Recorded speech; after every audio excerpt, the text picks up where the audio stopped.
بسم الله الرحمن الرحیم. محصلین عزیز، دکتر صاحب گرامی، السلام علیکم و رحمت الله و برکاته. به درس ششم مضمون ولادی خوش آمدید. درس ششم به امتداد درس پنجم از تغییرات آناتومیکی بدن مادر بحث میکند که در اینجا بعضی تغییرات آناتومیکی که در بدن مادر با وجود میآید به شما در نظر گرفتیم. در نخست دیافراگم است یا همان عضله‌ای که در تحت ریه های ما شما قرار دارد و با تقلص خود سبب اخذ اکسیژن ما شما می شود. خب اگر در شکل نشان دهیم، در اینمی قسمت ما شما به شکل تمثیلی یک عضله داریم. اینی عضله به نام عضله چی یاد می شود؟ دیافراگم یاد می شود. و اینجا ما شما چی داریم؟ قفس سینه. این شکل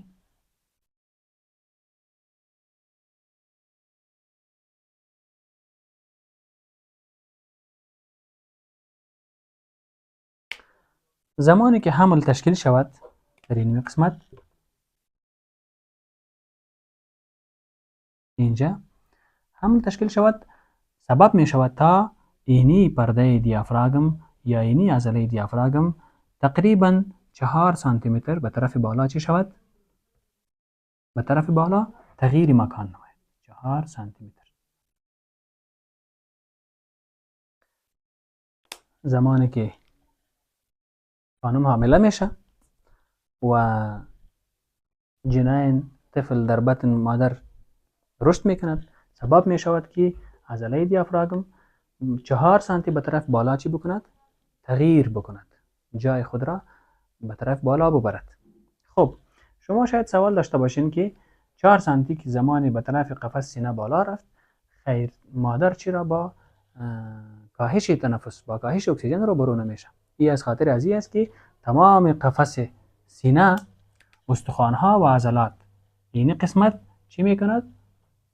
نرم میشود، سست‌تر میشود نسبت به قبل و این 4 سانتی آمدن بالای دیافراگم را چی میکند؟ جبران میکند و مادر با کاهش تنفس روبرو نمیشود. تغییر دیگری که در بدن مادر حامله به شکل آناتومیکی ایجاد میشود، همان تغییر رگ‌ها هستند. این رگ‌ها در اثر تاثیر هورمون پروژسترون در قسمت‌های مختلف بدن ما شما توسع پیدا میکند و کلیه ها هم یک محلی است که غنی از رگ هاست و جریان خون در اونجا به شکل وسیع صورت میگیرد. پس نتیجه می شود که کلیه ها مکانی هستند که از خاطر تاثیر هورمون پروژسترون رگ های آن قسمت، آن اعضا چی میکند؟ توسع پیدا میکند و نسبت به گذشته قطرشان بزرگتر می شود. تغییر دیگری که در کلیه ها رونما می شود این است که رحم با بزرگ شدن بالای کلیه ها فشار می آورد. بالای از این قسمت ها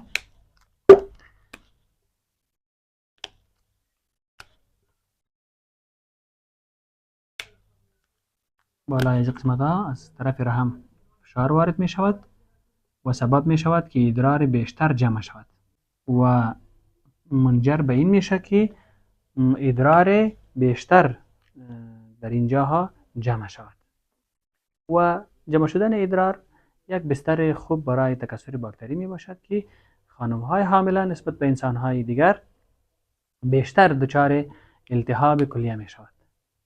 ما و شما او را به نام چی یاد میکنیم؟ پیلونفرایتیس